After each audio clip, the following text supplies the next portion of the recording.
नमस्कार, स्वागत है आपका हल्ला बोल में। आपके साथ मैं हूं मीनाक्षी कंडवाल। फ्रांस में हाल में हुई आतंकी वारदातों को लेकर दुनिया भर में धार्मिक कट्टरता के मुद्दे पर बहस फिर से तेज हो गई है। पैगंबर मोहम्मद साहब के कार्टून से ज्यादातर इस्लामिक देश गुस्से में हैं, लेकिन धार्मिक असहमति के मसले पर सभ्य समाज में क्या किसी की गर्दन काट देना जायज है? कैसे इसको लोग जायज ठहरा सकते हैं, ये एक बड़ा सवाल है। लेकिन दूसरी तरफ ये देखिए, टर्की, पाकिस्तान जैसे मजहबी उन्माद वाले देशों को अगर छोड़ दें तो ज्यादातर इस्लामिक देश अपने गुस्से के साथ साथ धर्म के नाम पर फैलाए जा रहे आतंकवाद का विरोध भी कर रहे हैं। लेकिन इन सब के बीच हैरानी तब उठती है, सवाल तब उठते हैं जब हमारे ही देश के नामचीन शायर फ्रांस में हुई इस जुनूनी बर्बरता की वकालत करने पर तुल गए हैं। हम बात कर रहे हैं मुनव्वर राणा साहब की। वो चर्चा में हमारे साथ जुड़ेंगे, लेकिन उससे पहले ये रिपोर्ट देखिए। आप सिर्फ मुसलमानों को चिढ़ाने के लिए मोहम्मद साहब का कार्टून बना रहे हैं, तो आप क्यों बनाएंगे? किसी को इतना मजबूर न करो कि वो एग्रेसिव हो जाए, किसी को इतना मजबूर न करो कि उसके अंदर का भेड़िया जाग जाए। कि मजहब के नाम पे इस मुल्क में और आए दिन रोज हंगामे हो रहे हैं, सिर्फ इसी उसमें। तो मजहब जो है बहुत खतरनाक चीज है, मजहब छूने की चीज नहीं है। आप एक शख्स को अगर आप गालियां दे रहे हैं और वो पत्थर मार देता है, आपकी मौत हो जाती है, तो आप ये कहें था वो कातिल है, उसने पत्थर मार दिया है। तबरेज़ अंसारी हो या अखलाक हो या जो भी हो, 100 लोग मिलकर के जाके मारे दे रहे हैं। किसी के पास से गाय का गोश्त निकला या नहीं निकला, जाकर मार दिया उसको। क्या ये जायज है? इस तरह से गाय को लेके जा रहा है, मार देते हैं लोग, तो क्या मारने की आप इजाजत देंगे? या हर शख्स मार सकता है? नहीं मार सकता है। इस्लाम के नाम पर फ्रांस में 2 हफ्तों में 3 बेगुनाहों का सिर धड़ से अलग कर दिया गया। लेकिन अपनी शायरी में मोहब्बत, ईमान और धर्म का फलसफा पढ़ाने वाले मशहूर शायर मुनव्वर राणा को लगता है कि इस पर दुनिया भर में मचा कोहराम बेवजह है, क्योंकि गला काटने वालों के पास ऐसा करने की मुकम्मल वजह थी। अगर आपको वजह में दम ना लगे तो शायर से एक बार फिर तफसील से सुनिए। यही फ्रांस है, यही अमेरिका है, यही सब मिलकर इन्होंने इराक में, अफगानिस्तान में अस्पतालों पर बमबारी की, मरीजों को मारा, स्कूलों पर बमबारी की, बच्चों को मारा। और ये हमें इंसानियत का दर्स देंगे? तब ये कहाँ मर गए थे, ये अंग्रेज या यहूदी, ये सब कहाँ मर गए थे? जब उन पर कुछ होता है तो वो चीखते हैं, जब वो दुनिया पर जुल्म करते हैं तो कुछ भी नहीं है। दूसरे देश में धर्म के नाम पर गर्दन काटने वालों के लिए भारत का मशहूर शायर वकालत का चोंगा पहनकर मैदान में उतर जाए तो फिर कहने के लिए ज्यादा कुछ नहीं बचता। यूपी के रहने वाले राणा की इस मजहबी शायरी पर यूपी के मंत्री बिफर पड़े।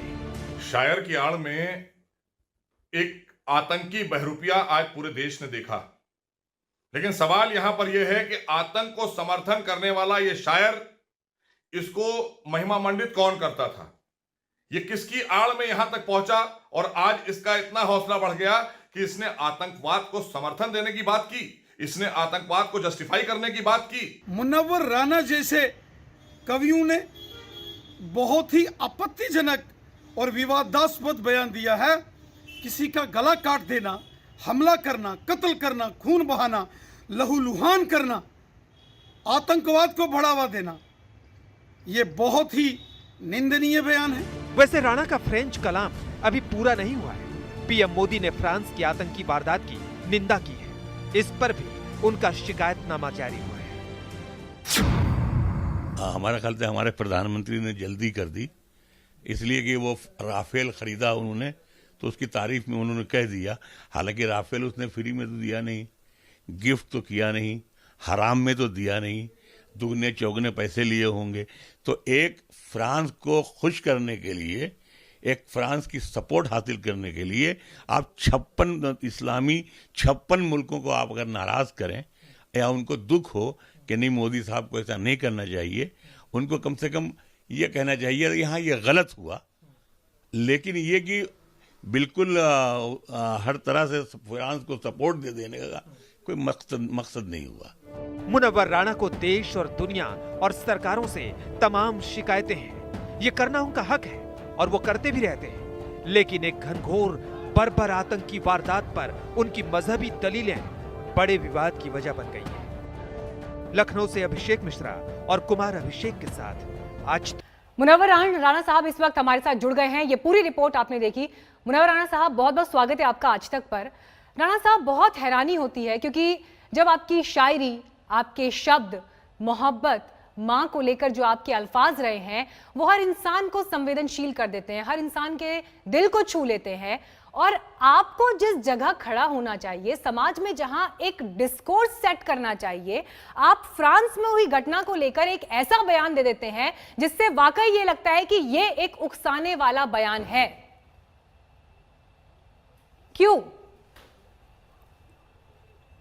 देखिए, मैं बोलूं? जी,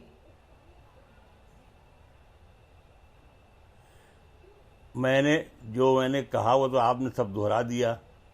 जो दावे और दलील थे वो सब आपने बता दिया। इसमें मज़ीद ज़्यादा मुझे बोलने की कोई ज़रूरत भी नहीं पड़ेगी। हाँ, ये हम ज़रूर कहेंगे कि आपने अभी एक चाटुकार है वज़ीर यहाँ यूपी का, जो वहाँ चप्पलें चाटता रहता है वज़ीरों की, खुशामद करता रहता है। उस बेहुदा को आपने यहाँ बिठा लिया। वो माइक पर किस लिए आया? मुझे गालियां देने के लिए मैं आपसे अभी 1-to-1 बातचीत कर रही हूँ। मैंने अभी अपने बाकी गेस्ट को यहाँ पर इंट्रोड्यूस भी नहीं किया है। मैं आपसे 1-to-1 बात कर रही हूँ। आप मोहसिन रजा साहब की बात कर रहे हैं, लेकिन वो रिपोर्ट दिखाई थी, वो लाइव नहीं बैठे हैं।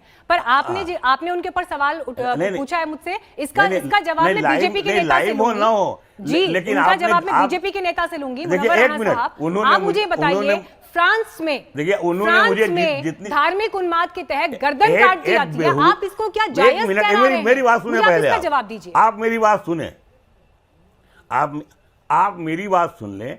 मैं ये अर्ज कर रहा हूं कि आप मुझे गालियां खिलवाने के लिए ये किराए के टट्टू को आप लेकर आती हैं, जो दलाली करने वाले हैं, आप उनसे मेरा मुकाबला कराती हैं, जो हमारे सामने खड़े नहीं हो सकते, ये बेईमान लफंगे। मुनव्वर राणा साहब, आप पैनल पर इस वक्त अकेले मौजूद हैं, सिर्फ आप और मैं रूबरू हैं यहाँ पर बातचीत के लिए, कोई तीसरा व्यक्ति अभी नहीं है। और जिनका आप जिक्र कर रहे हैं उस पर मैं सवाल बीजेपी के नेता से पूछूंगी। पर मैं आपसे ये समझना चाहती हूँ, पहले तो आपने मुनव्वर राणा साहब, मैं आपसे ये समझना चाहती हूँ, फ्रांस में जो हुआ, गर्दन काटी गई, क्या आप उसे जायज ठहरा रहे हैं? ये बताइए मुझे।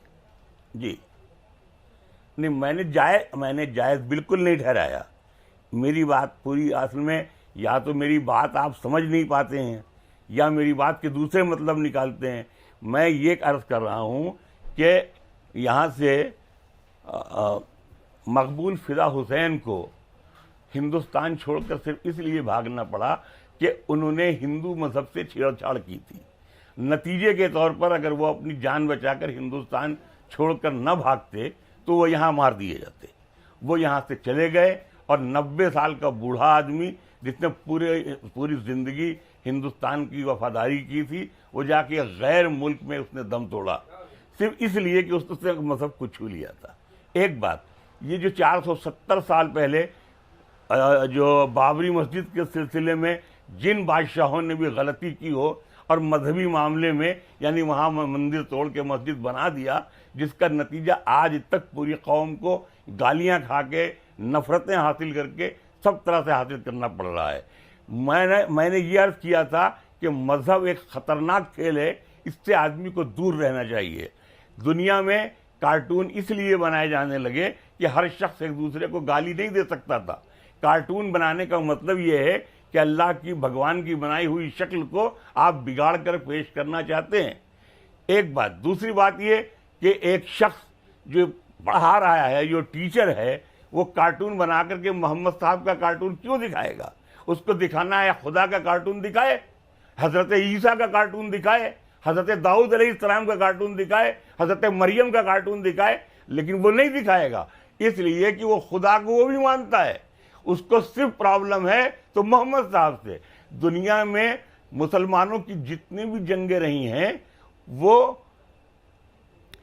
ठीक है, आपकी ये दलील मैंने समझी और ईसाइयों से आपकी ये दलील मुनव्वर राणा साहब मैंने ये समझी। अब आप मुझे ये समझाइए, जिस बात पर मुस्लिम समाज को आपत्ति है उस पर विरोध जताने का तरीका क्या होगा? क्या किसी की जिंदगी ले ली जाएगी? किसी को मौत के घाट उतार दिया जाएगा? क्या कानून का इंतजार नहीं किया जाएगा कि उस देश का एक कानून है और उस कानून का रास्ता अख्तियार करके उस रास्ते पर आगे बढ़ा जाए? कौन सा धर्म ये सिखाता है कि आप किसी की गर्दन पर चाकू चला देंगे? कौन सा धर्म ये सिखाता है? ये आप कह रही हैं जहां हजारों बरस से ऑनर किलिंग होती रहती है।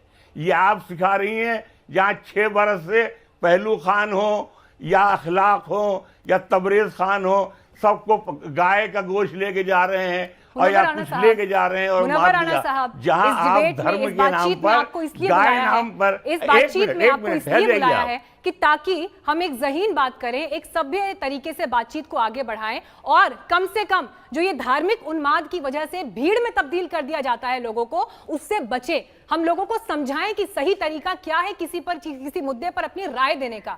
मैं आपसे ये पूछ रही हूं, आपने जो बयान आपने दिया, कानून कहां है? कानून की कसौटी पर क्यों बात नहीं करते हैं आप लोग? ये है मेरा आपसे सवाल। देखिए, मेरा जवाब ये है कि उसने कार्टून बनाया, बुरा किया। जिसने उसका कत्ल किया वो और बुरा किया, और जिसका कत्ल किया वो हम फैसला नहीं कर सकते हैं, ये हुकूमत करेगी। कत्ल किया तो ये बुरा है। जो कत्ल करना बुरा नहीं है, ये एक गुनाह है, बहुत बुरा, ये एक अपराध है, ये एक अपराध है किसी का कत्ल करना। जी, किसी की जिंदगी लेना एक अपराध है मुनव्वर राणा साहब, ये कोई मामूली बात नहीं है। देखिए, मजहब के नाम पर पूरी दुनिया में ये रोजाना हो रहा है। कहां नहीं हो रहा है? किस मुल्क में नहीं हो रहा है? आप बताएं कि जब इराक पर, ईरान पर बमबारी की थी तो वो किस नाम पर था? आपने उसका नाम दे दिया इस्लामी आतंकवाद। इस्लामी आतंकवाद क्या होता है? आतंकवाद इज आतंकवाद। इसकी हम तो कोई हिमायत नहीं करते कि कोई कत्ल करा, लेकिन अभी 5 दिन पहले मैंने ट्वीट किया था कि जिन लड़कों ने उस लड़की को गोली मारी है, अंकिता को, उनको वहीं मिला करके शूट कर दिया जाए और लोगों को बुला करके दिखाया जाए कि इसको मारा जाएगा। कर रहे हैं आप, बहुत सारी बातों को एक साथ लेकर आ रहे हैं। ये डिबेट, ये बातचीत आज फ्रांस के मसले पर हो रही है और जो बयान आपने दिया है उस पर हो रही है। आप ये कह देते हैं कि मां का और मजहब का अपमान हम बर्दाश्त नहीं करेंगे, बात समझ में आती है, लेकिन क्या आप ये देखना भूल जाते हैं कि वहां पर जिस तरह की घटना हुई है, चर्च में कैसे 3 लोगों पर चाकू से हमला कर दिया गया, कैसे एक स्टूडेंट ने अपने टीचर को मार दिया गया, ये अगर सामाजिक संरचना होगी तो दुनिया किस दिशा में जाएगी? और ऐसे में आपके जैसे ज़हीन शायर को समाज में कम से कम एक रोशनी भरे शब्दों को पेश करना चाहिए था। जो बयान आप दे रहे हैं वो समाज को गर्त में ले जा रहा है। ये देखने से क्यों चूक रहे हैं आप? और रही बात जो मुसलमानों के अधिकारों की आप बात कर रहे हैं, जिन मुसलमानों के अधिकारों की आप बात कर रहे हैं, मुझे ये बताइए, क्या आपने फ्रांस में देखा कि मुसलमान सड़क पर उतरे हैं इस घटना के विरोध में? जब वहां कुछ नहीं हो रहा तो हिंदुस्तान में क्यों तकलीफ हो रही है आपको? नहीं, वहां बताइए मुझे, कहां खबर में देखा आपने? बताइए। हो रहा है तो आपको क्या तकलीफ हो रही है? मैं आपसे ये पूछ रही हूं, आपको क्या तकलीफ हो रही है? मैं आपसे ये पूछ रही हूं कि आपने क्या फ्रांस में मुसलमानों को वहां पर प्रोटेस्ट करते हुए देखा? आपने फ्रांस में मुसलमानों को प्रोटेस्ट करते हुए देखा? उनके देश में जो घटना हुई उस पर उनको तकलीफ नहीं है, तो हिंदुस्तान में रहने वालों को तकलीफ क्यों हो रही है? बताइए।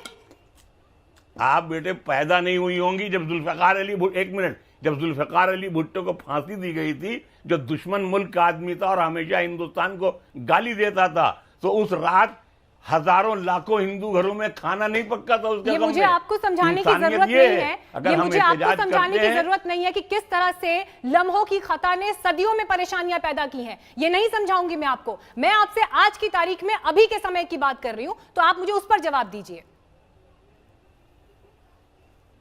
बताइए।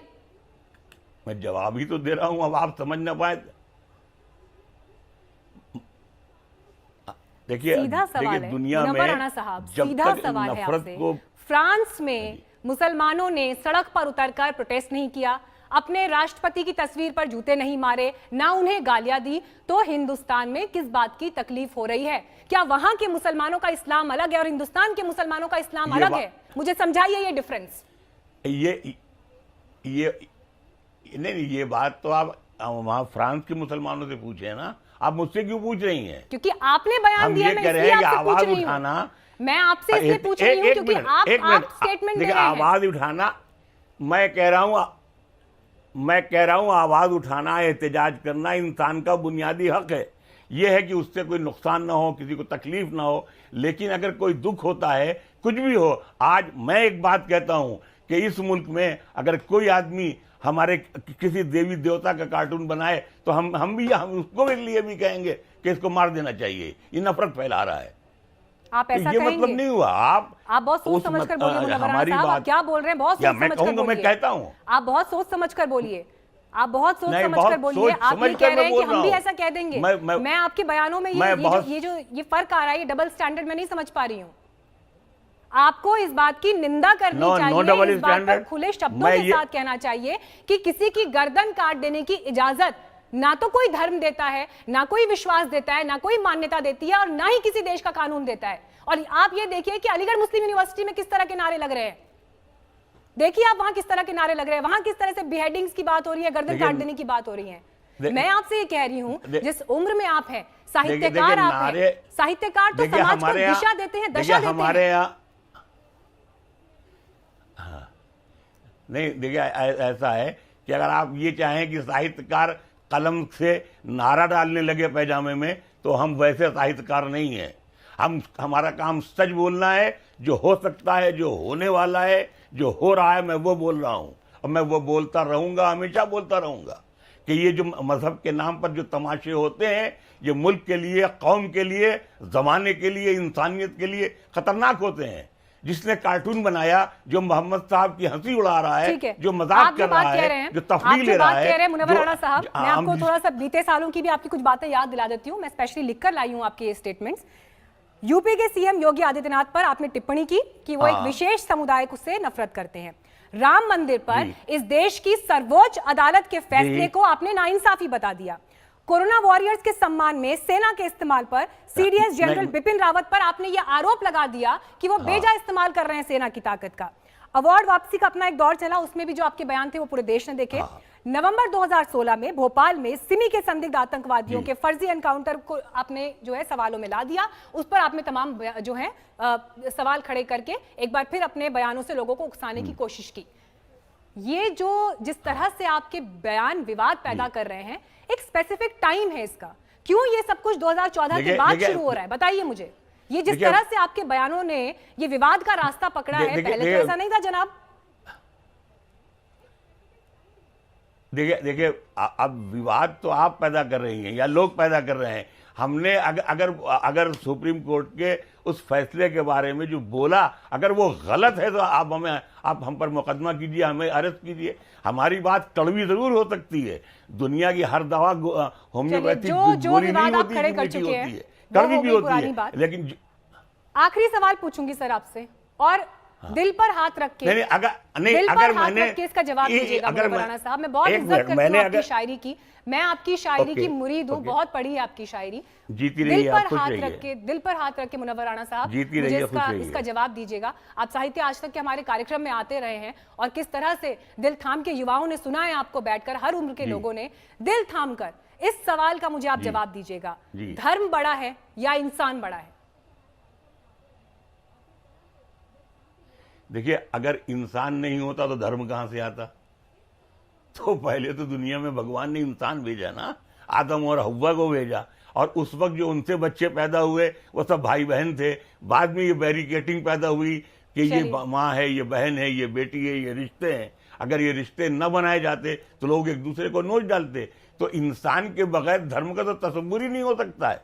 चलिए, मुझे खुशी है इस बात की कि कम से कम आपने बातचीत के इस हिस्से में, इस पड़ाव में ये स्वीकार किया कि इंसान की जिंदगी बड़ी है और उसकी इज्जत उस तरह से होनी चाहिए, उसके अधिकारों की बात उस तरह से होनी चाहिए। और कहीं किसी भी देश का सभ्य समाज, कानून, कोई भी धर्म ये इजाजत नहीं दे सकता कि किसी की गर्दन काट दी जाए। धन्यवाद मुनव्वर राणा साहब, आपका बहुत बहुत हमारे साथ इस बातचीत में जुड़ने के लिए। अब मैं अपने बाकी मेहमानों का भी रुख करूंगी इस बातचीत के लिए। हमारे साथ doctor Sudhanshu Trivedi, national spokes person है बीजेपी के, वो जुड़ गए हैं। वसीम रिजवी साहब हैं, चेयरमैन शिया वक्फ बोर्ड के, उत्तर प्रदेश से हमारे साथ मौजूद है। सुबुही खान लॉयर और एक्टिविस्ट हैं, हमारे साथ जुड़ गई हैं। और AIMIM से सैयद असीम बकर साहब हमारे साथ मौजूद हैं। अतीकुर रहमान साहब हमारे साथ मौजूद हैं, आप इस्लामिक स्कॉलर हैं। आप सभी का बहुत बहुत स्वागत है। शुरुआत सबसे पहले यहाँ पर डॉक्टर सुधांशु त्रिवेदी, मैं आपके साथ ही करना चाहूँगी, क्योंकि जिस दौरान मैं मुनव्वर राणा साहब से बात कर रही थी, उन्होंने अपनी दलीलों में जो बात कही, लेकिन बड़ा सवाल उन्होंने उत्तर प्रदेश में अल्पसंख्यक मामलों के मंत्री मोहसिन रजा साहब पर उठाया और जिन शब्दों का इस्तेमाल मोहसिन रजा साहब ने किया है उनके लिए, आतंकवादी कह देना उनको, क्या ये जायज है? देखिए, मैं एक बात कहना चाहूंगा, मुनव्वर राणा जी को मैं भी बहुत जमाने से जानता हूं, आज तो बड़ा बदला हुआ स्वरूप देखे। आप ही के स्टेटमेंट में शुरुआत उन्होंने कहां से की कि एमएफ हुसैन को जान की धमकी मिल रही थी इसलिए उन्हें जाना पड़ा और उन्होंने कुछ कार्टून बनाया था। कुछ कार्टून नहीं बनाया था, हिंदू देवियों की नग्न तस्वीर बनाई थी और आखिर में क्या बोले कि मैं मानता हूं किसी भी धर्म या मजहब के खिलाफ हो तो उसे मार देना चाहिए। तो भाई उनके हिसाब से एमएफ हुसैन को मार देना चाहिए था, तो फिर काहे आप एमएफ हुसैन के ऊपर कुछ बोल रहे थे? तो ये दोनों बातों में कॉन्ट्रडिक्शन उनका बहुत साफ झलक गया। और दूसरी बात मैं कहना चाहता हूं, अगर कोई मारने मरवाने की बात करने लगे तो ये आतंकवाद का समर्थन नहीं तो और क्या है? और मैं तो पूछना चाहता हूं, अरे मेरे देश के सेकुलर, लिबरल, वामी, कौमी इनटॉलरेंस के प्रतीक, ये इनटॉलरेंस के प्रतीक थे जो आपके चैनल पे अभी कह के गए मीनाक्षी जी की मार देना चाहिए, ये प्रतीक थे। और इन्होंने मोहसिन रजा के लिए जिन शब्दों का प्रयोग किया कि वो जूते चाटते हैं, चप्पल चाटते हैं, मैं पूरे अदब से कहना चाहूंगा कि यही मुनव्वर राणा साहब ने सोनिया गांधी की शान में जो कविता लिखी थी वो तो खुददारी का परचम था, जबकि ये तो पॉलिटिक्स में भी नहीं है। और अगर मोहसिन रजा अपने पार्टी के वरिष्ठ नेताओं के बारे में बोलते हैं तो वो चापलूसी है। इन्होंने कहा था ना, सोनिया गांधी के लिए इन्होंने कविता लिखी थी जिसमें इन्होंने ये बोला था कि मैं तो अपने वतन की आबो हवा छोड़ के मोहब्बत में आई हूं, और इन्हें खुद नहीं पता था कि 16 साल तक उन्होंने भारत की नागरिकता नहीं ली थी, जब तक राजीव गांधी प्रधानमंत्री नहीं बन गए थे। वो सारी मोहब्बत किनारे हो गई थी। इसलिए मैं ये कहना चाहता हूं, आज मुनव्वर राणा साहब का ये माहौल देख के मुझे तो इतना आश्चर्य हुआ मीनाक्षी जी कि मुझे मुनव्वर राणा की ये कविता याद आ गई। उस कविता का शीर्षक ये था, अच्छा हुआ मेरा नशा भी उतर गया। देख के वाकई नशा उतर गया। अच्छा हुआ मेरा नशा भी उतर गया, अच्छी से अच्छी आबो हवा भी अना हवस के दुकानों पे आके बैठ गई। और उनकी आगे के लाइन ये थी, अलमारी के खत उसके पुराने भी निकल गए, मगर मैं कहूंगा दिल के अरमान उनके पुराने भी निकल गए। अब बिल्कुल सामने आ गया। अब बताइए, नाम है मुनव्वर राणा, मैं चुनौती के साथ कहता हूं, राणा सरनेम बताता है। आज डीएनए टेस्ट के द्वारा ह्यूमन जीनोम की मैपिंग कंप्लीट होने वाली है। टेस्ट करा लें, कोई कनेक्शन नहीं निकलेगा फ्रांस और इराक से, जिसकी सब गाथा गा के चले गए। इसलिए मैं कहना चाहता हूं, ये हो क्यों रहा है? और दूसरी बात, यदि किसी भी धर्म की भावना आहत होती है तो मैं मानता हूं कि वह गलत है, पर उसकी प्रतिक्रिया कैसी होनी चाहिए? और अगर इतनी उग्र प्रतिक्रिया है तो हैसियत दिखाओ ना। अभी देखिए, चीन ने मक्का जाने पर भी रोक लगा दी है कि पर्सनल नहीं जाएंगे, सरकार की परमिशन से जाएंगे। कोई पर्सनल मक्का नहीं जा सकता, मोहम्मद नाम नहीं रख सकते, दाढ़ी नहीं रख सकते, जुमे की नमाज नहीं रख सकते, तोप चला चला के मस्जिदें उड़ाई गई। अरे चीन के लिए ची तो बोलो। अतीकुर रहमान जी, जो बात यहाँ पर सुधांशु त्रिवेदी जी उठा रहे हैं, ये एक बड़ी बात है। फ्रांस में जो कुछ होता है, या मैं ये कह रही हूं कि चलिए दुनिया के किसी और देश में कुछ अगर होता है इस तरह की कोई घटना, उसका असर जिस तरह से हिंदुस्तान में दिखाई देता है, यहां पर तो बड़ी जिम्मेदारी ज़हीन लोगों की, और खासतौर पर पॉलिटिकली जो लोग एक्टिव हैं उनकी ये होनी चाहिए कि वो उन भावनाओं को भीड़ में ना तब्दील होने दें, भीड़ तंत्र ना हावी हो जाए, बल्कि लोगों को जागरूक किया जाए ऐसे मुद्दों पर। लेकिन हम क्यों फेल हो जाते हैं इसमें?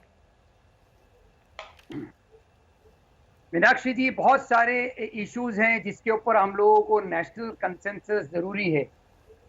सबसे पहली बात तो यहाँ पर ये आती है कि जब कभी टेररिज्म की बात आती है तो हम लोग एक दूसरे के ऊपर इल्जामात लगाने के बजाय कुछ नहीं करते, ये नहीं सोचते हैं कि आगे को क्या ऐसी हरकत हमारी होनी चाहिए, क्या एक्शंस होना चाहिए। कि कल मैं जो डिबेट्स कर रहा था उसके ऊपर मामला ये था कि किस तरह से भारत को इंसुलेट किया जाए कि भारत में कोई ऐसी घटना ना हो, और हम लोगों को हर वो कोशिश करना चाहिए।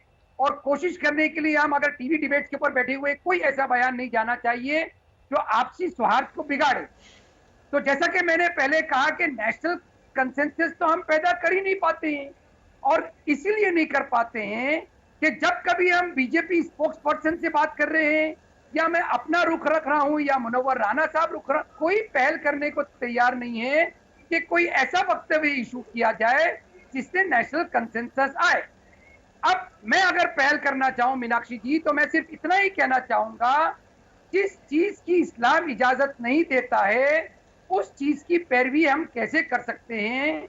इस्लाम कतई इस चीज की इजाजत नहीं देता है कि अगर प्रॉफेट मोहम्मद के खिलाफ कोई वक्तव्य इशू हो, कोई कार्टून बनाया जाए तो उसको मार दिया जाए। इस्लाम इसकी इजाजत नहीं देता है।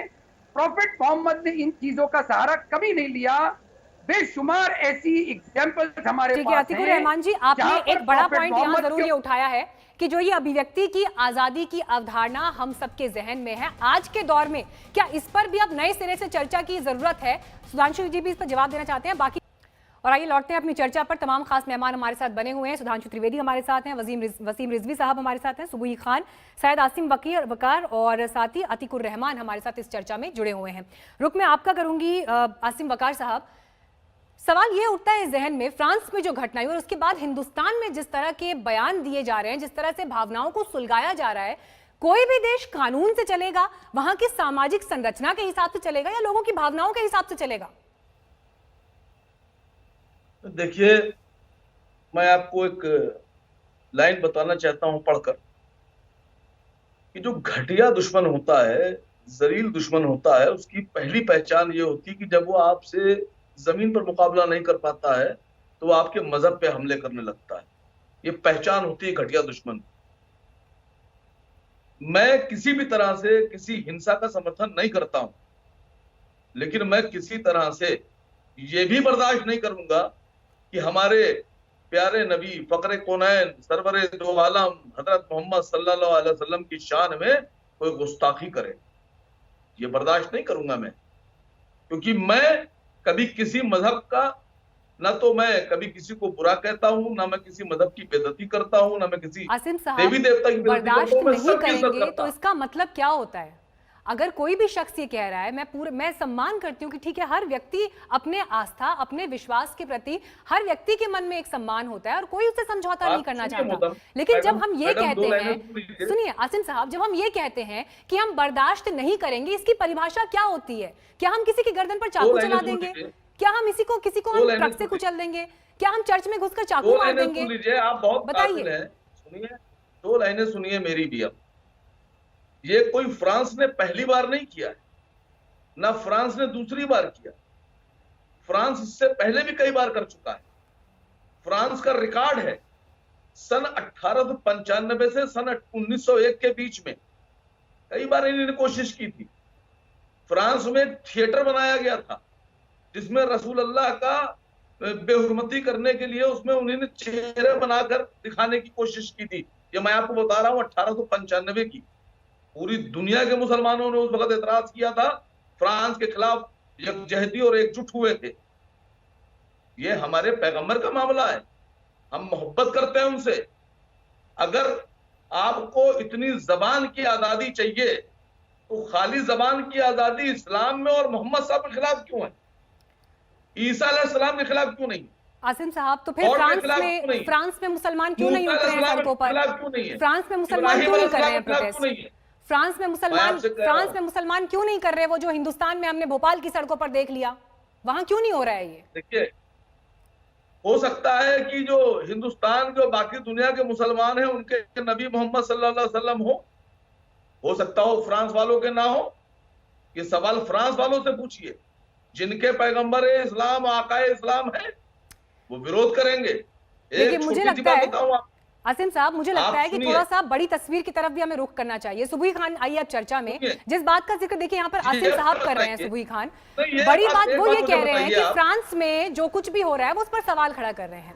लेकिन अगर फ्रांस में जिस तरह की व्यवस्था है, वहां पर जो रूल चलता है, अगर आप उसकी तरफ ध्यान दे, 10 में से 1 व्यक्ति तो वहां इमिग्रेंट है और वहां का जो सेक्युलरिज्म है वो साफ स्पष्ट शब्दों में ये कहता है कि पब्लिक लाइफ में आप किसी भी तरह का कोई भी धार्मिक चिन्ह या फिर कोई भी धार्मिक पहचान जाहिर नहीं कर सकते अनलेस कि वो वहां के कैथोलिसिज्म से जुड़ा हुआ ना हो। तो इसका मतलब ये है कि जो लोग वहां मौजूद हैं वो उस व्यवस्था से वाकिफ हैं, वो उस व्यवस्था को स्वीकार करने के बाद ही वहां मौजूद हैं। तो फिर आज जो ये सवाल पैनल पर ही मौजूद लोग उठा रहे हैं, उनके क्या मतलब है सुबुही खान? हमारा सारा टाइम तो आप लिए ले रही हैं। बताइए सुबोई जी। हमें बोलने दे रही हैं आप।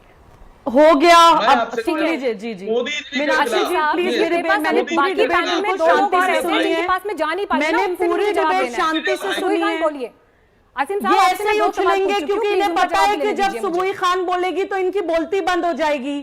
अभी तो ये सारे लाइन से उछलेंगे क्योंकि सुबोई खान बोलेगी तो इनकी बोलती बंद हो जाएगी। मीनाक्षी जी सबसे पहले तो मैं ये सवाल पूछना चाहती हूँ नेशनल मीडिया पे कि हम इतना डिफेंसिव मोड में क्यों आते हैं।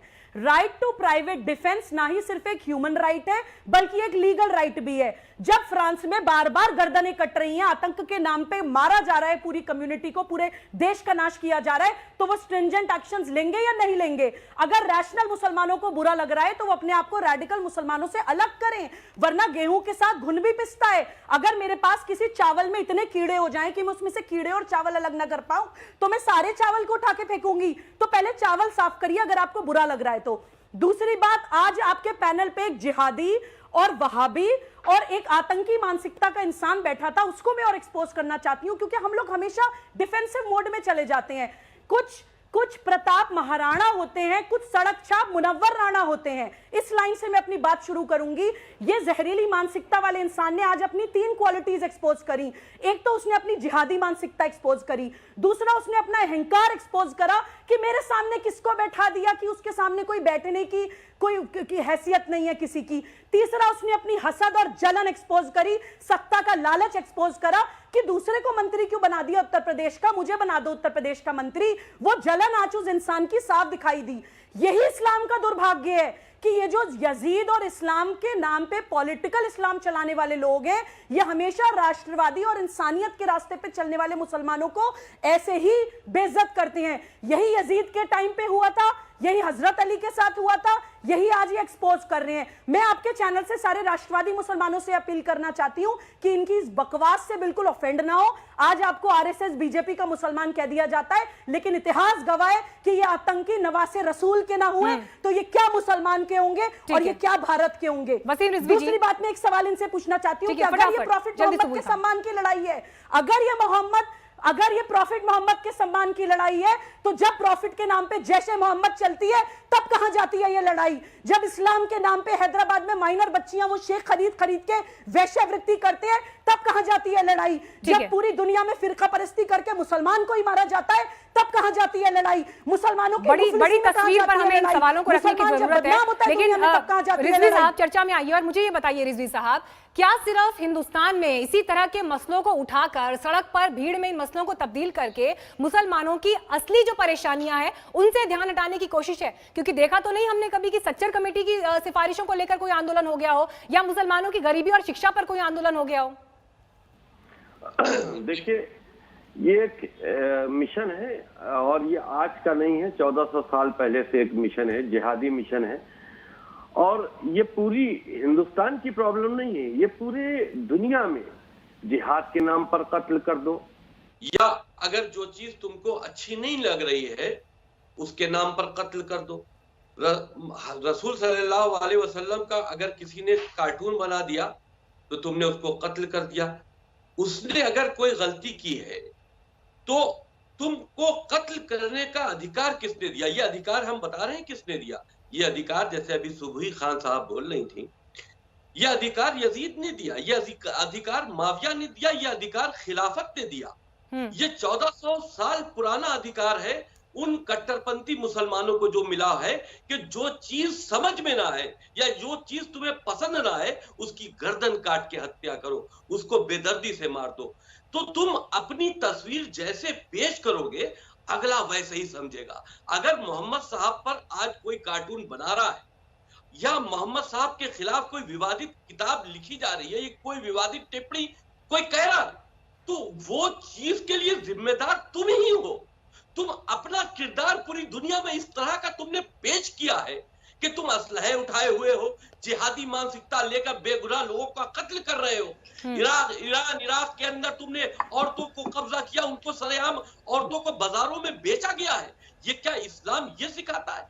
जब तुम ऐसी मानसिकता लेकर इस्लाम का चेहरा दुनिया के सामने नुमाया करोगे तो इस्लाम इसी तरह बड़ी से बात पहचाना और जाएगा। जो एक निष्कर्ष इस चर्चा का आप सभी मेहमानों से बात करके निकलता है वो यही है कि हम सभी को ये समझने की जरूरत है कि भीड़ तंत्र में तब्दील होने से पहले हम ये समझें कि धर्म बड़ा है या फिर इंसान बड़ा है और उसके आधार पर अपना फैसला लें, अपनी सोच तय करें। आप सभी मेहमानों का हमारे साथ चर्चा में जुड़ने के लिए बहुत बहुत धन्यवाद। वक्त हमारे एक ब्रेक का है, देखते रहिए आज तक।